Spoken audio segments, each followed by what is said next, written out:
just starting. Awesome. Great. All right. Well, thank you so much. I am going to just go through a little bit of an orientation to our group. We are here to chat through all of the issues that we just talked about. We're going to have, I'm going to set a timer, or Mike, can you set a timer for 15 minutes? We're going to have 15 minutes per sort of area of discussion. That's going to be around heights in different neighborhoods and then around each of the different policies. Again, this is not your only time to give us feedback into this. Feel free to continue to be engaged, but we want to touch on each of those different things. We're a fairly small group, so just try to kind of shuffle yourself into the conversation. If a bunch of folks are talking and you want to have a chance, please feel free to put your hand up and I will call on you.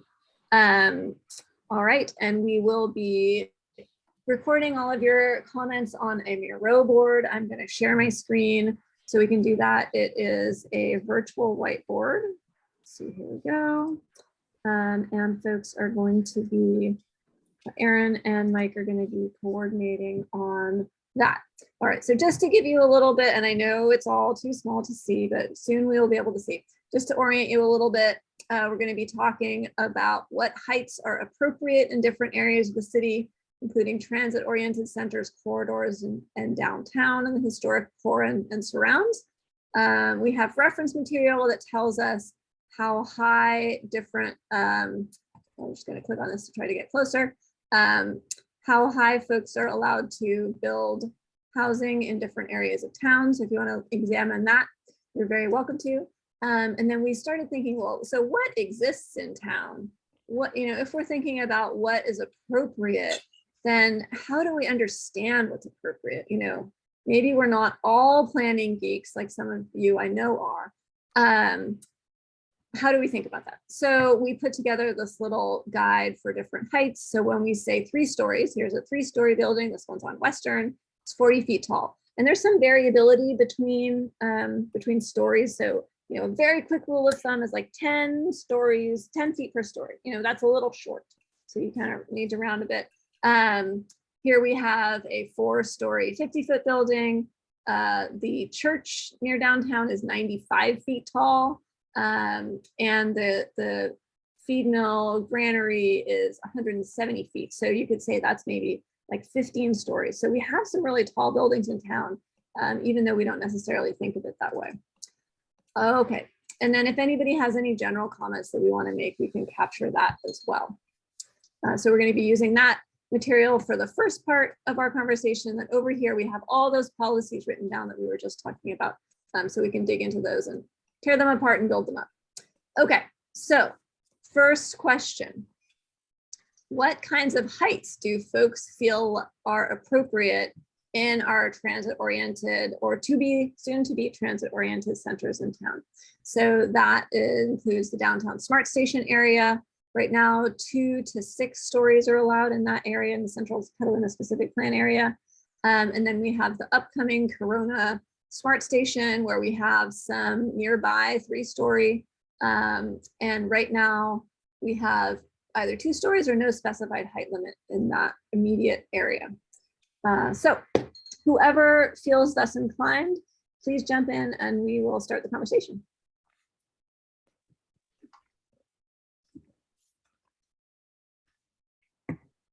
Or I can start asking people to contribute. Dave, I hear you laughing. I am. Downtown, I would have no problem going 8. I wouldn't want to go above that. In fact, I'm not even sure there's any economic or financial viability above that. Corona, I could see 3 or 4. Okay. Okay, so not above 8 in downtown, and then Aaron is capturing in Corona something like 3 or 4. 3 to 4. Okay. Yep. And what do you think around the downtown Smart Station? Do you think the current 2 to 6 stories makes sense? Actually, when I said no more than 8, I meant to apply that to downtown. Oh, this Smart Station, not the historic. I see what you're saying. No, yes, excuse me. I meant the downtown Smart Station. So my mistake. I just misunderstood. Okay, great. I'm looking down my list. Chris, what are you thinking about this? I pretty much agree with Dave. Definitely up to 6 stories by that downtown smart station. And I could easily see going 4 stories out by the Corona smart station. I think it makes sense to build up and leave, maybe leave some more space between buildings, but I don't have any problems building up. Downtown, I haven't thought of it very much. What's the current limit downtown? In the historic part of downtown. It varies a little bit. Right along Petaluma Boulevard, it's about 3 stories. It kind of varies between 2 and 6. So let me come over to this map. Let me know if you get ill and I will move more slowly. But here we go. So we have this map that shows us in more detail. So the majority of town, especially the single family residential, has a height limit of 2 stories. And some of it's in feet and some of it's in stories. If you look at the code, this is our shorthand. And then once you start to get into downtown, you start seeing 3, which is light blue, 4, which is medium, and 6, which is the darker blue. So in this area, in the central Petaluma specific plan area, there's much higher height limits. It's discretion, it goes up to 6 stories. Otherwise 3 and 4. Well, going up to 6 is not a problem for me. Great. Okay. Agreed. All right, who's next? Hey, I can go next. I'm going to be the devil's advocate here. I'm going to go opposite. I think the historic downtown, should be no buildings larger or more dominant than the current, and they should be all looking like historic buildings in the downtown area. Especially if we're looking down from the hills into the downtown area. We want to be able to see the church dominant and the granary and not have visual around the, so in the downtown area specifically, I would keep it maybe 3 to 4 stories and not up to 5 or 6 stories on there. There's a few buildings that go over, but I think the majority are still 3 to 4 stories tall there. In the downtown smart station area, again, just for visualization from the hills and looking down, like I've got a 2-story home here and I can look out just on the edge of coming uphill, and I can look across the entire valley just about from my 2nd-story window, and I've got a nice view of that. But I don't want to see a whole lot of large buildings down there in that downtown, especially if it's large square monstrosities. So, and I think just having enough population down there, so I'd go 4 to 5 stories at most, not even up to 6. 6 is a little bit high, right around the smart station. Whereas at the Corona smart station up, which is north part of town, not a lot of folks visualizing over the top of that, trying to see down. And I'd go taller. We already have a couple buildings along the freeway there. They're going in there 4 or maybe even 5 stories tall. There's some large structures going in down that area. So I'd say, hey, just keep that going. Large complexes down in that area, and that's away from the downtown, not a visual issue and not a historical part of town that we have to worry about, and put lots of housing there. And maybe even up there by the high school, there's another little state, there's 25 acres next to the Casa Grande High School that's still available, and easily 4 or 5 or even a 6-story complex could go there. And it's not that much of a visual against the other folks that are down there. So I take the other trend. I'd spread them out, and we see that from the downtowns. If we have this huge tall buildings all downtown and everybody's going downtown to work and do things, that's way too much congestion down there. And I'd rather see a little bit of that spread out across the city. Great. All right, thanks, John. Blanca, do you have any opinions about this? I would go with the more dense options for both, just because that's correlated with lower emissions. Okay. Great. And Caitlin or Mary, do you guys have any feelings about heights, either by the smart stations or in the historic core? Yeah, I think downtown smart station, at least 6 stories is great. I really like what Chris said about let's go up and leave a little more open space around the edges. I mean, I think of Vancouver, BC, which is so high. And I swear there is a park every other block for that reason. Corona Smart Station, I don't have a sense of why it would look weird to go high. So once again, I think let's put a lot of density and go high to do it. Great, thanks, Mary. Welcome. Caitlin, go ahead. I definitely agree with what Mary said about Vancouver. I think they do a really good job there, and they also tend to embrace greenery on the rooftops as well. And I think that's kind of a great idea that we could implement here a little bit more. And I do also agree with what others said about keeping some density, because we are in a housing crisis as well as a climate crisis, and both of those can be achieved through that. All right, thank you. Is there anybody else who we didn't hear from? I don't think so. Okay, great. Mike, how are we doing for time on this topic? Oops. 8.5 minutes Okay, cool. left. Yep. Great. So let's talk a little bit, and we're going to do a similar exercise around corridors. And then I'd love to hear just any kind of big ideas that folks have around housing, and then we'll move into policies. All right. So when we think about housing, there aren't currently, making sure I'm going to stick my foot in my mouth on this one, but sometimes along our corridors, like along East Washington, along McDowell, you don't necessarily think of those so much as locations for housing. There's more along Petaluma Boulevard North. But in some cases, there's a lot of opportunity for housing here. There are shopping center parking lots in particular, or dense, very sort of low density development along some of the edge of these corridors. And so we're thinking maybe that these would be appropriate spots to think about housing. So what do you guys think around East Washington, around McDowell, and around Petaluma Boulevard North, as well as Petaluma Boulevard South? And we have some pictures of what's existing and then some example pictures for you to refer to. Right now, along both McDowell, on East Washington, a maximum of 2 stories. McDowell only goes up to 3. Petaluma Boulevard North and South go up to around 4. So what do folks think? Is this appropriate? Would it be appropriate to go taller? Let us know.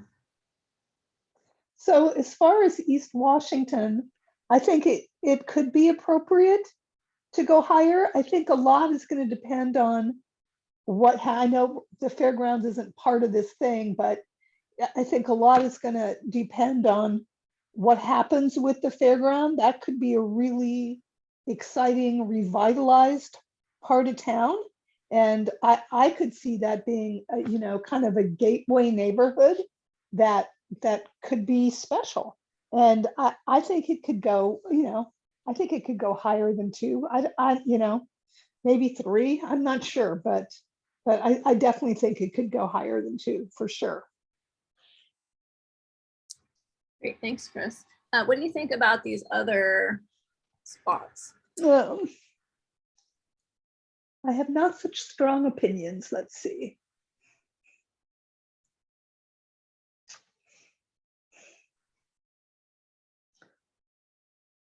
I don't know. I think the thing is to go taller whenever possible. Go the maximum for sure.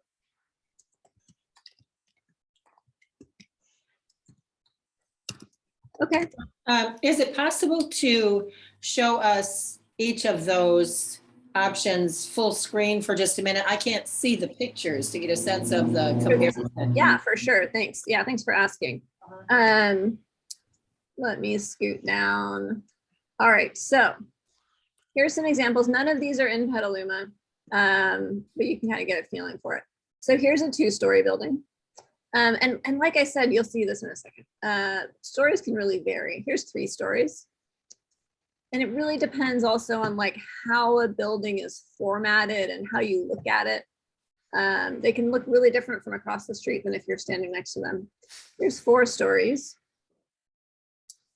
5 stories, And something, this is really interesting too. So if you look at this 5-story building, you'll see 1, 2, 3, 4 stories, and then 5, but there's a setback here, or a step back actually is what we call it, where you've got about 10 feet between the edge of the building here and the front edge of that 5th story, which means that you don't really feel that 5th story when you're standing right next to the building. And it can let a little bit more light down into the street. So building design has a lot to do with how height is experienced. Similarly here, there's a break in the building, so it wouldn't feel quite so big from the ground. But this one, this looks like Bay Street in Emeryville. That's 6 stories. And here we have an 8-story building. And let me just see if I can find this example that I was thinking of. If we look at downtown, all right, I think it was earlier, but we had an example of a 3-story building that was actually almost as tall as a 4-story building. Hang on just a sec, sorry. My baby alarm just started going off. Sorry about that. Okay, so did that make sense? Yeah, I guess I had the idea that those individual pages for the sections have pictures from our local area. Yes. So would you like to see one in particular? Yeah, let me see Petaluma Boulevard North and South, please. 2 in particular. Thank you. All right. So here's 2 to 4 stories. These are existing. And then that's what's existing right now. And these just were examples that folks grabbed. So let's see if we can find some other examples of what else is going on. Here's a 3-story building on McDowell. And then 2 and 3 on East, there are 2 stories on East Washington. Okay, I guess I'd say I'd go at least 4 stories in all those areas. And especially, I think a lot of times the big issue, as you say, is design. And we know how to design them, so they're more interesting to walk and bicycle by and don't just feel like unwelcoming monoliths. Great, okay. Thank you. Thank you. All right, who else? John, I see that you're not on mute. Are you having thoughts? You look like you're having thoughts.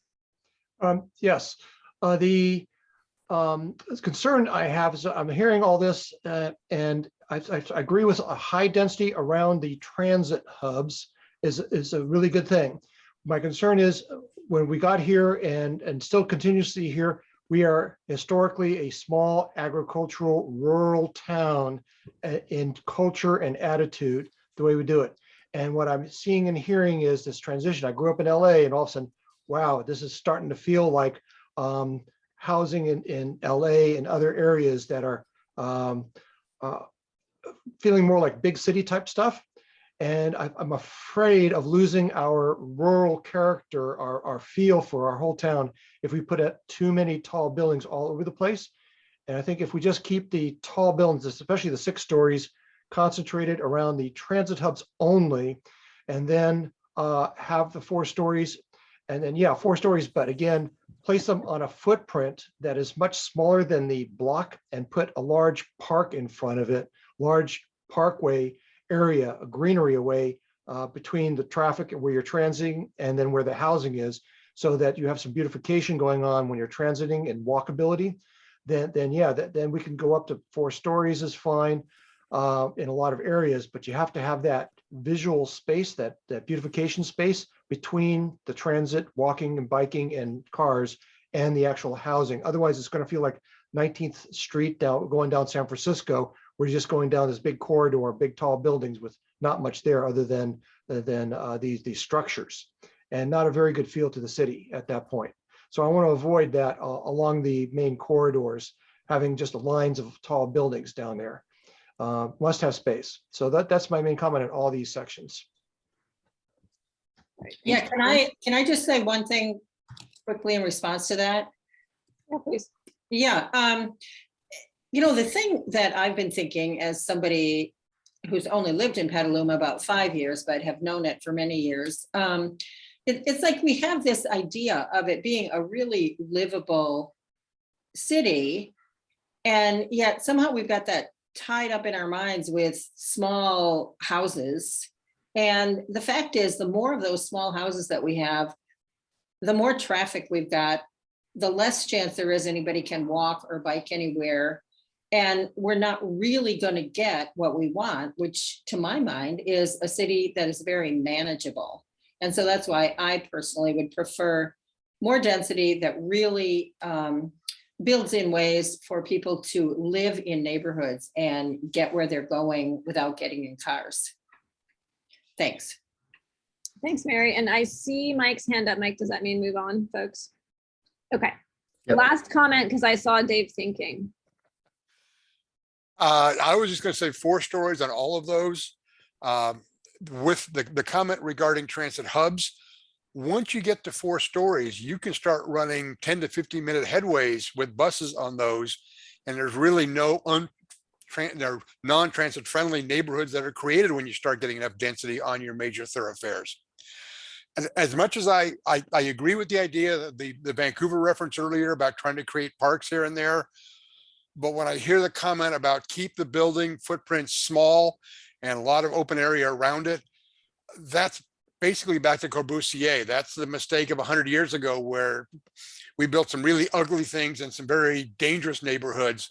So I would be cautious about going too far in that direction. So thank you. All right. Thanks, everybody. So I'm going to start scooching us over to topic number 2. If you have stray thoughts about topic number 1, you are still very welcome to shoot them out, and we will write them down. All right. So here's our next question. What should the city do to achieve community housing goals? So the big priorities that we heard in the outreach were to eliminate homelessness, provide more affordable housing, avoid high hazard areas, environmentally sensitive areas.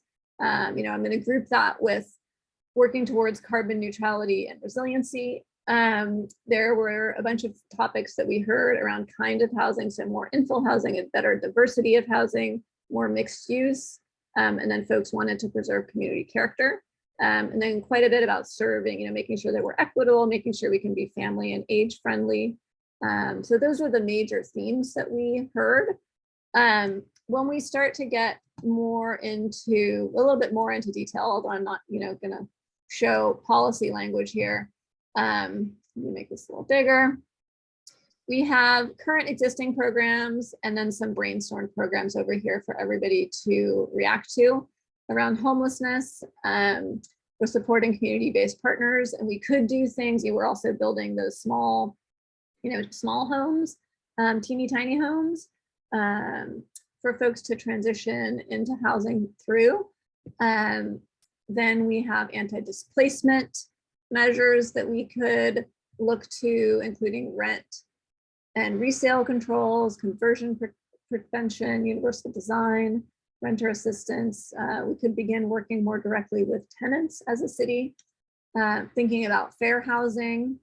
How do we reasonably accommodate people and address complaints? How do we proactively educate tenants and landlords? Diverse housing production. There's a lot that we can do here, a lot of work that's happening in the planning sphere around different kinds of housing, different kinds of financing, different ways to allow overlay zones or density bonuses or this kind of thing to encourage a range of different kinds of housing. Home ownership, we can think about home buyer assistance through land trusts or similar, and then housing preservation. All right, so we've got 10 minutes to talk through this. Anybody think any of these are a great idea or a terrible idea? Let me know if you want me to show a different part of the screen. Yeah, can I speak? Please. When I moved here, well, I bought a house because it would be easy to put an ADU on it. And it's always been a value of mine to do that. And I knew, oh yay, I'm in a town where they really are promoting ADUs, and we care about climate readiness. And in fact, the procedure did not substantiate that in many ways. I would love to have Petaluma actually be a city where people want to get permits because the city is so helpful in this process and so great at telling you what kinds of things you can do that will make your ADU very efficient, energy-wise, and affordable. And in fact, the city is requiring things that are sort of archaic and more expensive. And, you know, let's just try to live up to our dreams on this, which is to be that city who wants to make ADU development attractive and possible. Also, I found it impossible to find anybody at the city who cared about these issues as I went through the process. And I think it would be, you know, people who've built ADUs have some good ideas on how to make us that great ADU friendly city we want to be, but we could use a pipeline on how to work together with those who are prescribing things. Yeah, and Mary, I'm so sorry that you had a bad experience. We're like, I feel like it was partly a timing issue. We're doing so much right now. We're working on developing permit ready plans so that folks can do that, and then guides for folks who are interested in ADUs. So I'm so sorry that's hard for you. You can keep giving us your expertise on how to make it better. Well, I would if I could ever find anybody who wanted it. Should I address that to you? Sure. Yes. Send it over to me. Great. Thanks. Yeah. Anybody else, or do you have any other things that you want to talk about around housing production? Yeah, can I go next? Please. John? Hi, John. Yeah, I just recently came up with a little brainstorming idea. I just thought I'd share it out just to throw it out there as a brainstorm idea. But when I went out to the area between the river and the freeway around the outlet mall, and we did a whole drone video of it, and I'm looking around and I'm standing there feeling for the heights and what's part of its floodplain and what part of it is possibly developable that might be above floodplain. And I kind of felt like, yeah, there's about 15 acres there in the south east corner there that might be put something. And then we have the underpass already built. I don't want a big road with over the river and taking out all the trees and everything. But what could we do with this land to accomplish a lot of these things? And I would think that a village that's scaled up, not just the homeless temporary shelters, but maybe a step up, if we can get the right permits to actually create a combination homeless village that would also have a service center there. Maybe even put it over by where the old Safeway over there in Payran is. There's a whole section of that could be rejuvenated. And I think COTS is interested in making even a center over there, a daytime center for homeless and others and affordability. So that whole area that's walkable. And we have this path now that's going to go up and under, and we have access to the grocery stores, but yet isolated enough so that we can provide services without a lot of the other folks, the housing folks that always are complaining about the homeless, but a little bit of separation of barrier there. But that would be an appropriate structures to put in that location that would be cost effective, as well as not too worried about large buildings getting flooded. We could be moved in and moved out as even a possibility for temporary structures, but would be a little bit larger and better than what's going up by the COTS now. And then I was saying, hey, we could even move the train station from Cronut into that spot, having parking, and then the rest of it would be wetland park and walkways and pathways and all habitat. And we could create recharge sections within that area for groundwater. So we could develop that whole thing and even turn it and put a little bit other amenities up there in the northern part where the old stockyard is, and do a lot there, and even turn that into a center for the city even, or for a large park area or a new downtown or extension type area would go there. Might be worthwhile if we get it up high enough out of the floodplain. But those like two little sections there might work for that. Otherwise, it's in floodplain and needs to be created habitat, wild and nature and park and water recharge for those areas. John, do you mean this area right here? No, you have to, it's on, no, that's No. where the outlet mall is. Go This is south. this is where the outlet mall is. Okay. Right, it's on this, it's south of this train station where the blue is, right? And there's two little creeks that go underneath it, underneath the freeway right there. If you Oh, go to this- the very this here. southern, the very southern portion, that little corner in the, even down, yeah, getting closer, go to the corner, go right and up a little bit. Right and up. Up. That, well, you passed it, go down. There's that corner right there within the red zone. That is the high spot of that whole area. It's about 5 to 10 feet above the, whatever might be flooded in that little corner. It's about 15 acres, I'm estimating, that could be possibly developed into something. And I'm thinking housing for extremely, if we can get a permit process going and allow, it doesn't have to be $400 per square foot, something that could be done for $200 or $300 per square foot, and small units for one bedroom studio type, and have villages down there that are community based, and create a community down there. That's my proposal. That's as an idea. Got it. So where the Lynch Creek Trail goes under. Right, and then That where kind of spot. there's homeless camps right along the river and along the Lynch Creek Trail right now.